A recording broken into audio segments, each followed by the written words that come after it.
Well, good morning, you all. Um, I'm also a doctor, but I'm going to tell you now how I landed in that place. Um, when I was 52, I was going through a very hard relationship experience, and so was the school my partner worked in. And they hired a couple of nonviolent communication trainers to come to help sort the whole thing out. And um, partway through that process, I felt both deep sadness and great inspiration. Um, the inspiration was because all of a sudden I recognized that there was another possibility for my life, and that's how the doctor got there. And the sadness was that I was 52 rather than 5 or something. This is took me that it took me so long to get to some kind of inspiration about connection with myself and connection with other people. And part of what they did during the workshop was to engage in conflict resolution or mediation. So I experienced that as one of the participants in it, and the experience that I have, what happened in my body was so delicious that I put myself on the next airplane that I could get on to go to where the next international intensive training for nonviolent communication was, and I have been doing that ever since then. And very early on, I decided that the minute I learned enough skills to teach, because I had taught a lot in my time, I have 5 academic degrees, um, that I would just simply say yes to whatever came through the door. And so what came through the door was, would you come and teach the mediators with the victim offender reconciliation program? Yes. Would you come and be a mediator in a batterers intervention program? Yes. And then would you come and teach in San Quentin Prison in California? And I would, yes. And when I got to all of these experiences, it was true that for me, that my body didn't feel good when I sat down initially with these folks, and just doing the process as demonstrated by Marshall Rosenberg elicited a shift. Something happened, and people were more connected, and you could just feel the tension drain out of the room, and people would get calm. And I didn't know anything about why this was happening. At some point, when I was teaching my classes, I said, "Oh, wait, this looks like group therapy. I've been in group therapy. This looks like what's happening here," and I have no knowledge of psychology or any of those kinds of things at all. So I got myself into a doctoral program in psychology, and I was working in prisons. 97% of the people in prison are men. So I thought, well, what's that about? Why is it that there is so much repeat offense? Right? What is it about prison that it doesn't prepare people to have a successful life after? And so that exploration really became my doctoral work. And so what I discovered is that men are sort of preferentially preconditioned to believe that they don't belong, and every act of violence or anything else that they did was out of a sense of not belonging or being excluded from an important relationship. So there was sort of a loss of empathy and tossed into a place where they felt terrified, because to be banished as a human, that evokes a very primitive survival level response, and people strike out. And that's why the men were sitting there. Each of them had perceived that when they did what they did. In the meantime, I keep teaching classes in the prison, and I'll tell you the rest of the story in a second. I keep teaching classes in the prison, and as I'm doing the intellectual work to sort of backfill my understanding of what's going on, I'm also getting better at working to create connection in these men. And what starts to happen is once a person gets a sense of being completely understood for what was happening for them in the moment, totally blew my mind. The next thing that came out of their mouths was, well, now how do I make this right? Which explained to me the experience of accountability. Accountability is only possible in a background where people feel like they truly belong, where they're included. Right? if they don't, there is absolutely no reason for them to make amends about anything. There's no coinage. It's like, I'm not part of the community. Why should I do something? Why should I contribute here? So for me, it explained why prison doesn't work. It's a punitive system, and sort of at the same time, I had started learning as part of the mediation trainings, restorative justice, and then I was able to answer the question of what is restored in restorative justice. And I really like what Leanne said. She let Hans Kohut's words slip out of her mouth, empathic failure. That when there's been a action, an unskilled action that's created pain, it's broken connection, and it's caused a failure of empathy. And that what restorative justice forms do is restores empathy. And that's why they're so successful, because restored empathy is the basis of accountability. And so, like, and so this is just so wonderful. All of this just worked together, and as time was going on, I was also lengthening and deepening the experience in our prison project. So now we teach year-long classes. They're 48 weeks, 2 hours a week, in 5 adult prisons, 2 youth authority facilities, and 2 post-release programs here in Oregon. I've shipped that curriculum off to 6 different states and the country of Colombia. In Spanish. We have the only year-long nonviolent communication program in Spanish in the country. I think that. I don't know for sure, but I haven't heard anybody else doing it. But we have a large Hispanic population in Oregon State Penitentiary, and one of the students said, "Would you please?" And then I have volunteers that said, "Yes." We're using volunteer trainers to do that. About contributing all of this to a curriculum that would be put online, I have a concern that, and in the nonviolent communication community, there's sort of a poster child poem that we use, right? That people mostly recognize, and it's out beyond ideas of right doing and wrong doing. There's a field, and I'll meet you there. Well, nonviolent communication. There's 2 parts of that poem. That's the first part. They'll take this part and I'll put it up. But the second part is what gives this meaning to me, and that's when the soul lies down in that grass, the world is too full to talk about. Ideas, language, even the phrase each other has no meaning. So for me, empathic connection is not a thought. It's your experience of it is a holistic, integrated, felt sense.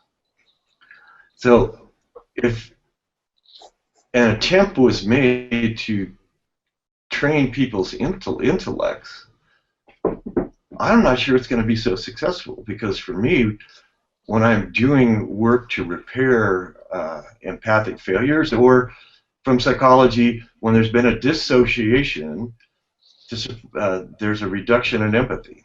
By definition, this is how this happens. Interpersonal neurobiology has been a blessing to us all in this way. And incidentally, Edwin, I'm not seeing time. How am I doing for time? Where is that? 1 minute. I have 1 minute. Mm-hmm. Okay. Interpersonal neurobiology has showed me the mechanisms by which all of this wakes back up. We have everything we need for empathic sensing. We simply lose it in the face of trauma. So trauma-informed therapy it wakes up a person's empathic capacity. And so our curriculum now is specifically trauma-informed, and it's become ever increasingly effective, enough that the Oregon Parole Board preferentially releases our participants from prison, and have called us one of the most effective programs in the prison.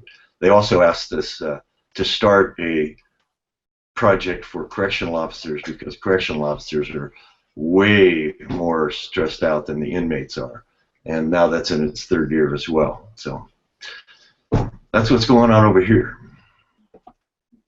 Okay, thanks, Fred. Wow. So we can open it for questions.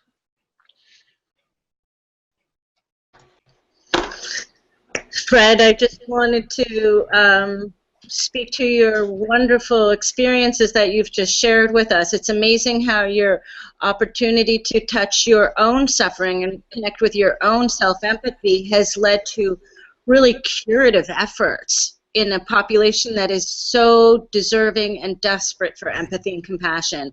I've worked in the prisons before, and I have a heart for that population, no fear at all, and I really honor you for the work that you do. I learned a great deal from listening to you today, and thank you for that.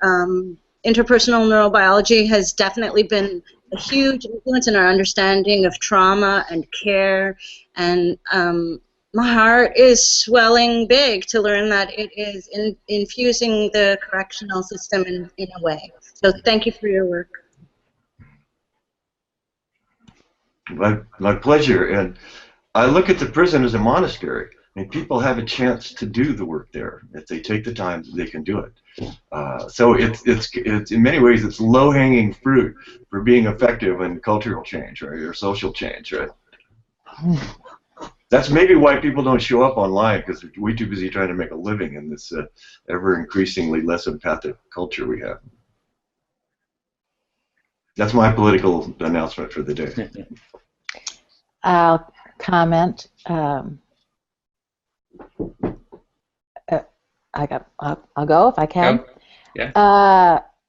Again, I'm so touched and would cry deeply if I wasn't rushing to speak. I feel, in my 40 years, I feel so lonely in the belief that trauma work has to be done, and that what deep, which usually involves tears, change processes at the level of the body holding of a perspective, the body armor, you could say, as a reason why a rapist does not feel empathy. It's so clear. And yet in the psychotherapy profession for my 40 years, oh, no, no, no, people don't need to cry, they don't need to go there, blah, blah, blah, cognitive behavioral. I'm so alone. I've been so alone. And I hear you validating this. The work that Francine Shapiro did with EMDR, which I think stimulates a process like Gendlin's focusing, felt shifting, opened a doorway so you could even have a language to talk about the need to have the body changing. Peter Levine's work in somatic experiencing. There are places that it's happening, but there is no cultural acceptance for that deep change. And I think I emailed you, maybe, or commented on one of your websites, something. I've seen work by, it was Beck's wife, I think, that Beck who did the depression, videos of perpetrators being brought to that place where they could feel their own childhood pain and then changing and being able to feel empathy and apologize. And I mentioned John Bradshaw when he had his homecoming book. He had a series of videos in prisons showing the same thing. People being able to realize that they could not have compassion for their child or whoever because they had been so wounded as children. So it is work at that level that I know has to happen and that I saw happening only in the therapy room. That's why I love these peer counseling supportive communities that go there, deeper than a lot of therapy. This using focusing and listening and holding someone empathically so that you can be touched and moved together. It's a deep level where change happens. So I'm so glad you're doing it, and you're only in Portland. Or 6 or 7 other states as well. I'm only Portland as far away. Right? Mm. And incidentally, we have some trainers down there that were part of our prison project, Gary Barron and Sally Marie. And people. So Fred, I just want to say that this is very eye-opening opening to me because, working in academia and stuff, I totally think it's an ivory tower. I don't really get to think about people who have different lives. And the experiences you share just make me think more about people who are different from me and people who have different lives, like how empathy touched them. I just want to thank you for this, and I'll keep thinking more about it. My pleasure. Well, I felt very, very emotional, more coming towards tears, Fred, when you're talking about empathy in men and just how the role of empathy with men and how it's sort of seeing that men are supposed to be tough and strong and kind of cut off somehow. It's a very painful place to be in. So to be able to connect empathically and really see empathy as being what it is strong, to be empathically, to be empathic with oneself and others, to have that as maybe a vision instead of being strong by being disconnected. And so I could really feel that kind of that sense of pain, within myself as well. And in fact, in the literature, there's something called basic male pain, which is just the pain of being born male. You're wrong right out of the chute. It's bad. It's bad. Oh, God. I can go on for days about that, but, So you were talking about the curriculum, having some doubts about it. Is that because you feel that it's more of a in-person, something that needs to be done in person versus sort of have that detachment of the distance that might be online? So if a loss of empathic capacity is associated with the dissociation that occurs as a result of overwhelming experience, reassociation is our job. Reassociation creates the connections inside of us that light up our empathic capacity, our innate and natural empathic capacity. Group therapy has been shown to be much more effective than individual therapy, and I believe that that's the case because there's more resonators in the room that resonate with the bodies, right? So it's kind of like, have you ever been riding your bicycle and the car pulls up next to you that's got the subwoofer that's wah, wah, wah, wah, wah, and your whole body's just sort of resonating with this car that's got the music on, right? Yeah. And you can't not feel it because it's right there. So the more people you have in the room, the more your body can sort of wake back up and you can reassociate more. And I could go along on a long time about trauma treatment and what it does to wake up the body. But the more people you put in the room, the more resonators there are. So I'm concerned about online because there's nobody in the room. But only in my head, right? I want you to know that I don't know how online might be effective, but I haven't looked. I imagine there's a ton of movies, short videos, etc., that can evoke an empathic response in people. In fact, the word empathy came from aestheticians trying to figure out something to call the experience people were having together in response to pieces of art. The word's only been around since 1937, so. But it was trying to describe our common experience and our connected common experience. So my only question would be, can you create a connected common experience doing an online? That may be possible. I don't know how. I feel connected to you right now, so. Yeah. But we're doing it interactively. If it was somebody that was, pushing a button and going through, I have no trust that it's going to be an intellectual process. Because when somebody has gone through a dissociation, if they're ever re-triggered into that place, they're in their reptilian response. And the reptilian response reduces everything to right, wrong, good, bad, Republican, Democrat. Right? Do I need to make that any more clear, right? You can only do the nuances of interactive relationship if you are completely reassociated, right? And grounded and present. So We have 30 seconds for Kathy. I'm the 30-second woman. You're always at the end, the last 30 seconds. I totally agree about needing to be not intellectual in the sense of dissociated and getting reassociated. And you point out it would be horrible to be doing an online individual course and get your stuff triggered. I have had an online email listening focusing group. It was cyberspace, globally, different time zones. It was so powerful and so close. It was email. I would do my turn. It would be, who knew when I'd get a response, but I was held. I knew there were those people out there. It was very powerful. And then, of course, the actual face-to-face or maestro conferencing. So I say yes to some kind of an interactive component, but don't think that cyberspace can't be sacred. So we have the time. So just quickly, yep. Yeah, well, quantum mechanics guarantees that there's no distance and no time. So I'm sure that something can happen, that you can do this interactively from different places. I don't know how. That would be my only concern. Is I don't know how to do that. I'm glad you're trying to do it. It's not my game. It's not my it's not my rodeo.